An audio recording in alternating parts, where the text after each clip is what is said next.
à monnaie divisionnaire, à scripturale, à fiduciaire, à scripturale, à électronique et puis à la monnaie virtuelle.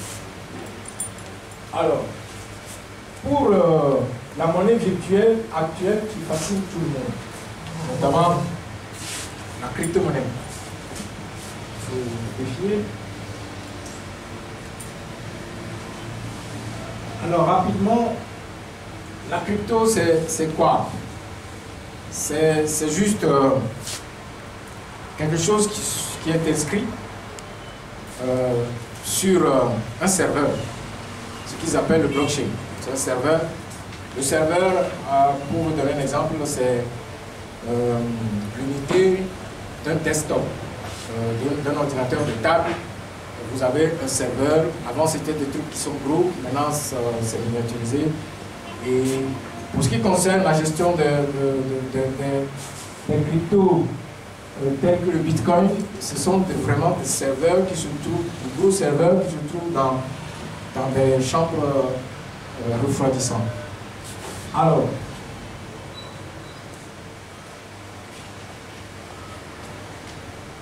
vous avez aujourd'hui plusieurs cryptos. En fait, c'est plus de 24 000, 23 000, plus que ça. Donc, chaque groupe essaie de créer sa crypto-monnaie. Et vous avez le plus populaire, c'est le Bitcoin. Ce que les gens connaissent, c'est le Bitcoin. Et le graphique que vous voyez ici, c'est un peu la variation du Bitcoin pour les 10 dernières années. Alors, beaucoup m'ont demandé est-ce qu'ils peuvent investir sur le Bitcoin. Je leur ai dit, si vous êtes un homme ou une femme qui aime le risque, oui. La preuve, la variabilité du Bitcoin depuis 10 ans, c'est 26 000 $. C'est-à-dire que tous ceux qui détiennent le Bitcoin peuvent perdre en une année 26 000 $ sur le référentiel. Et le principal référentiel du Bitcoin, en fait, de la crypto, de presque toutes les cryptos, c'est le dollar américain. Et c'est là où je posais la question dans l'annonce publicitaire que j'avais faite pour la conférence. Est-ce que le Bitcoin ou bien la crypto a des liens avec l'économie réelle? C'est quoi l'économie réelle? Est-ce que vous pouvez prendre de la crypto aujourd'hui pour aller acheter des tomates? La réponse est non. Pourquoi? Parce que aujourd'hui, il est difficile de quantifier la crypto par rapport à un bien. Et pour le quantifier, il faut passer par le dollar. Aujourd'hui, tout le monde sait, en prenant un dollar, s'il va dans un marché, vous avez à peu près une idée de combien de tomates, combien de poissons vous pouvez acheter. Et avec le Bitcoin, pour l'instant, ce n'est pas possible. Donc vous êtes obligé, pour valoriser le Bitcoin ou valoriser le TH ou le ICRP, vous êtes obligé de passer par le référentiel qui est le dollar américain. C'est un peu ce qui a aussi bousculé M. Poutine, qui ne voulait plus faire la guerre en dollars, parce que ça enrichissait les États-Unis.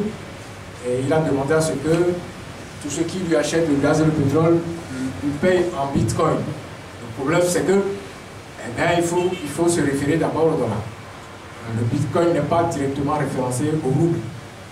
Et personne ne veut le payer en rouble. Parce que le rouble n'est pas ce qu'on appelle le monnaie. C'est ça que je vais expliquer après. Alors, pour les journalistes, c'est simple. Vous achetez un serveur, vous le mettez dans une chambre froide, vous mettez un climatiseur 24 heures sur 24. Ensuite, vous avez un gestionnaire qui enregistre tout sur le serveur. Dans un premier temps, vous émettez 200 000 free coin, je vais appeler free coin. Alors, vous donnez une valeur, un free coin, supposons que c'est égal à 10 francs CFA. Alors, si vous émettez 200 000 free coin, ça veut dire que vous venez de consacrer 2 millions de francs CFA. Alors, comment ça se fait? On émet 200 000 free coin et chaque journaliste achète. Celui qui a 50 000, il achète une quantité donnée. Celui qui a 10 000, il achète une quantité donnée. Celui qui a 20 000, il achète une quantité donnée. Jusqu'à ce que les 200 000 soient complètement vendus. Alors, les achats sont enregistrés automatiquement sur un ordinateur, donc enregistré sur le serveur. Maintenant, si un autre journaliste a besoin d'acheter, mais celui qui avait déjà acheté en premier peut lui vendre. Et lui peut dire que dorénavant, mon Freecoin coûte 10 francs CFA. Si tu veux l'acheter, je te le vends à 15 francs CFA. Voilà comment ça évolue. Et entre journalistes, eh bien, tu veux envoyer ton confrère faire un reporter, il dit oui, et tu lui dis, écoute, je n'ai pas de francs CFA, je te paye en Freecoin. Vous entendez, et puis il vous envoie ça sur votre téléphone. Voilà. Et vous savez que le Freecoin là qui vous a envoyé, eh bien la valeur actuelle, c'est 15 francs CFA. Donc vous allez voir le gestionnaire et vous lui dites, ok, je veux vendre mon truc, ou je veux changer ça avec du franc CFA, et il fait le calcul et vous donne ça. Voilà comment on crée une crypto-monnaie. Aussi simple que ça. Le problème de la crypto est simple, c'est qu'il faut verrouiller le serveur. D'où le nom crypto. Il faut verrouiller, coder le serveur. Si un surdoué indien fort en informatique arrive à décoder votre serveur, il peut piller tout le serveur de toute la crypto-monnaie que vous avez. Parce que vous allez ouvrir votre ordinateur, ouvrir votre serveur, vous n'allez plus rien, il n'y a plus rien. Ça s'est déjà passé. Ça s'est passé au Japon. Ils ont perdu des centaines de milliards de dollars. Évaporés en quelques minutes. Donc, le nœud, c'est être capable de cryptographier, c'est-à-dire de coder le serveur de manière à ce que l'argent que vous avez puisse être conservé. Et ça, c'est le principal risque de la crypto. Maintenant, l'autre risque, c'est que c'est très volatile. Ça veut dire que ça varie trop vite et vous pouvez perdre de l'argent en quelques semaines, en quelques jours. C'est vraiment risqué. Alors, pour finir, on va parler de... Vas-y. On va parler de la DTS. Alors, les droits de tirage spéciaux, c'est la monnaie du FMI. Ça a été créé en 1945, au lendemain de la Seconde Guerre mondiale. L'objectif, c'est que le FMI avait été créé, nous allons voir ça tout à l'heure, pour stabiliser le système monétaire international. Donc, pour gérer les droits de tirage spéciaux. Et avec ces droits, on emprunte de l'argent aux États. Donc, le FMI, en réalité, est considéré comme la banque centrale des banques centrales. Donc, avec sa monnaie, elle peut prêter de l'argent à tous les États du monde. Dans un premier temps, les monnaies qui se sont imposées, ce que nous appelons les monnaies imposées, qui sont les référentiels dans le commerce international, notamment le dollar, le yen, l'euro et la livre sterling anglaise. Le dollar, c'est américain, le yen, c'est japonais, l'euro, c'est l'Europe, et la livre sterling, c'est la Grande-Bretagne. Alors, jusqu'en 2016, le panier du DTS était composé de ces 4 monnaies. Donc, tous les pays du monde, quelle que soit la monnaie que tu as, si tu veux commercer sur le plan international, sur les marchés internationaux, tu dois te référencer à ces 4 monnaies-là. Le dollar américain, le yen japonais, la livre sterling anglaise ou l'euro. La Chine ayant compris, les Chinois ayant compris, l'Africain n'a pas encore compris, les Chinois ayant compris le système, eh bien, ont tout fait pour imposer le yuan. En faisant quoi? En développant leur économie. La Chine a développé le volume de ses exportations, de ses importations, jusqu'à se faire imposer dans le commerce international sa monnaie, le renminbi ou le yuan. Et en 2016, eh bien, ceux qui gouvernent la planète se sont réunis et ils ont accepté dans le panier du DTS le yuan chinois. Donc le yuan chinois est arrivé dans le panier du DTS, se fait coter sur les marchés de change internationaux qu'en 2016. Et je vais vous dire tout à l'heure comment on fait pour imposer sa monnaie. Et lorsque les gens vont faire des vidéos avec le franc CFA, ils se retrouvent à la Banque de France, et puis ils vont voir la jeune demoiselle et dire, écoutez, je veux changer le franc CFA, mais il aurait dû prendre aussi le Naira ou le Cedi. Et on verra si on va lui refuser de convertir le franc CFA et qu'on va on va accepter le Naira ou le Cedi. Personne ne connaît le Naira, nulle part dans le monde. Personne ne connaît le Cedi, nulle part dans le monde. Tu prends le Cedi ghanéen, tu vas à Londres, on va te mettre en garde à vue en attendant. On va considérer que tu es un tout fait. Parce que personne ne connaît le Cedi, nulle part. Le Cedi n'est pas une monnaie imposée. Donc, je ne sais pas comment le qualifier, et de mensonge qui est partagé sur les réseaux sociaux, selon lequel c'est le franc CFA qui est la monnaie inconvertible, c'est de l'idiotie, tout simplement. Tu prends le dinar marocain, tu ne peux pas le convertir en France. Tu vas à la Banque de France, on te jette. Personne ne connaît le dinar marocain. Personne ne connaît le dinar algérien. Personne. Donc, dire que la France a créé le franc CFA et que le franc CFA, on ne peut même pas l'échanger en France.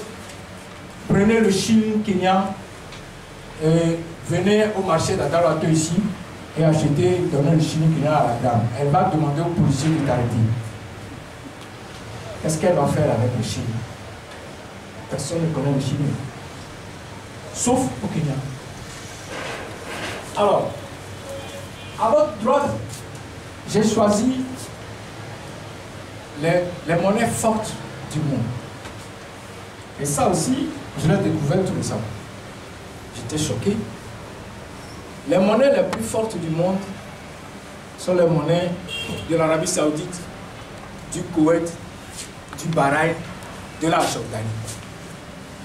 Des pays qui sont dans le désert, qui n'ont même pas de terre cultivable. C'est eux qui ont les monnaies les plus fortes au monde. Un Koweïtien, KWD, la monnaie koweïtienne, 1, vaut 3 fois le dollar américain. Le Koweït a quoi? Du gaz et du pétrole. Le Nigeria aussi a du gaz et du pétrole. Un Naira vaut 6 puissance moins 4, 0,0006 dollars actuellement.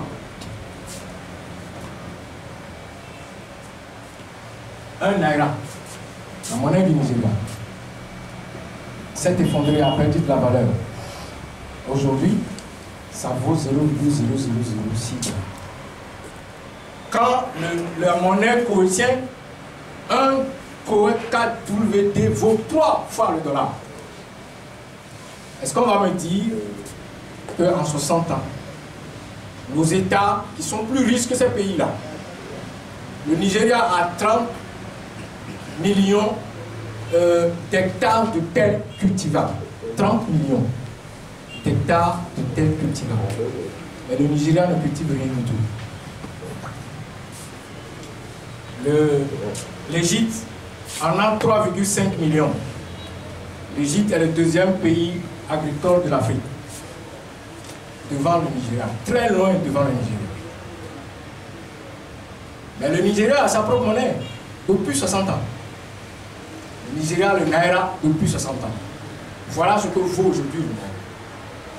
Donc j'ai donné les exemples. La Jordanie, c'est, je crois, 1,5 fois le dollar. Le Bahreïn également. Et j'ai donné 4 exemples pour les pays africains. J'ai pris le Cedi ghanéen, j'ai pris le franc congolais, et tous ces monnaies-là ne valent pas grand-chose. Alors que, si vous prenez le franc congolais et le franc CFA, et je montrerai également tout à l'heure ce qu'on appelle la livre libanaise. Au sortir de la Seconde Guerre mondiale, quand on créait le franc CFA, la parité c'est 1 franc CFA vaut 1,7 franc français. Le franc CFA avait plus de valeur que le franc français. C'est le français qui a créé, hein. Mais il savait que nos pays pesaient plus lourd que la France. Donc le franc CFA valait 1,7 franc français. Je vais vous montrer tout à l'heure que la livre libanaise, la livre syro-libanaise, parce que le Liban et le Togo, je vais vous montrer ça tout à l'heure, le Liban et le Togo étaient dans la même situation. Le Togo était sous mandat français, le Liban aussi. La monnaie syro-libanaise était arrimée au franc français. Et ça valait 4 francs français. C'était plus fort que le franc français. Je vais vous montrer tout à l'heure combien vaut aujourd'hui la livre libanaise. D'accord? Donc, le franc congolais, quand on a créé le franc congolais à la RDC, en 1945, ça valait $1. Avant que Mobutu ne meure, et il fallait 2000 francs congolais pour avoir $1. Comment les Koweïtiens, comment l'Arabie Saoudite, le Bahreïn, comment eux ils ont fait? On a créé la monnaie koweïtienne, je crois, en 1950. Aujourd'hui, tu prends une monnaie koweïtienne, tu fais $3. Alors Mobutu s'est fâché, il a abandonné le franc congolais, il a créé le Zaïre. Et c'est avec le Zaïre qu'il est mort. Le Zaïre, il fallait 2000 Zaïre pour $1. Quand il est mort, il a détruit le Zaïre. Qu'est-ce qu'il faisait? Il allait à la banque centrale avec des fusils. Il demandait au gouverneur de lui donner des devises qu'il va passer le week-end en Belgique. Et le gouverneur lui donnait. Il part, il va dans la boîte de nuit. Le lundi, il revient au Congo.